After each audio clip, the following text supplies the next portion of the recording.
ഒറ്റക്കര നെല്ലിക്കുന്ന് ദർശന അങ്കനവാടിയിൽ പ്രവേശനോത്സവം സംഘടിപ്പിച്ചു. അങ്കനവാടിയുടെ പുതിയ കെട്ടിടത്തിൽ നടന്ന പ്രവേശനോത്സവത്തോടനുബന്ധിച്ചു നടന്ന യോഗത്തിൽ തച്ചിലങ്ങാട് വാർഡ് മെമ്പർ എം.എസ്. രാജു അധ്യക്ഷനായിരുന്നു.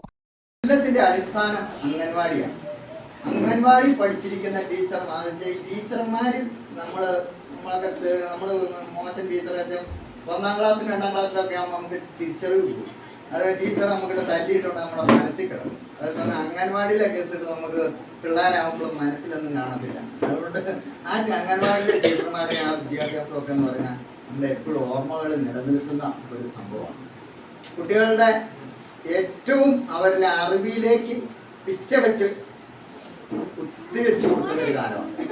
ഇപ്പൊ പഠിക്കുന്ന ആ പാഠം, അവരെ വിദ്യാഭ്യാസത്തിന്റെ പാഠങ്ങൾ, ബാലപാഠങ്ങൾ അത് ജീവിതത്തിൽ പകർത്താം.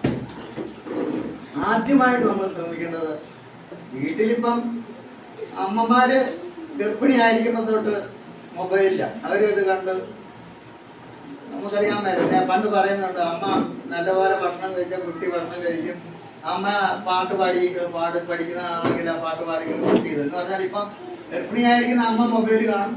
കൊച്ചു ജനിച്ചു കഴിയുമ്പം നമ്മൾ കൊച്ചിന്റെ വഴക്ക് ഒഴിവാക്കാൻ മൊബൈൽ ഇട്ടു കൊടുക്കും.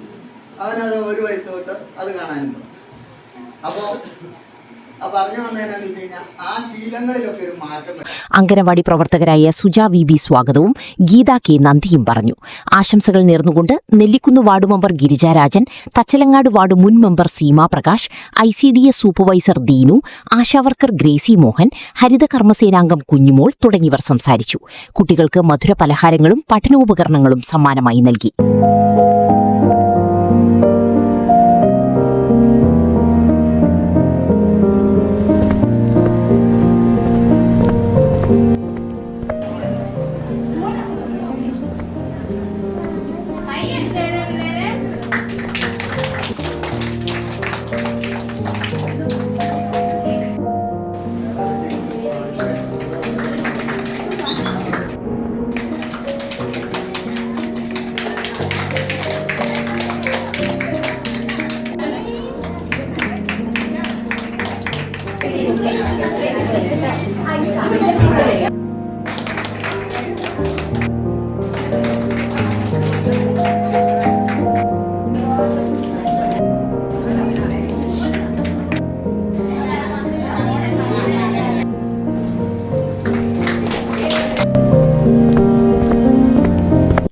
അകലക്കുന്നം പഞ്ചായത്തിലെ 23 അങ്കനവാടികളിലാണ് ശനിയാഴ്ച പ്രവേശനോത്സവം സംഘടിപ്പിച്ചത്.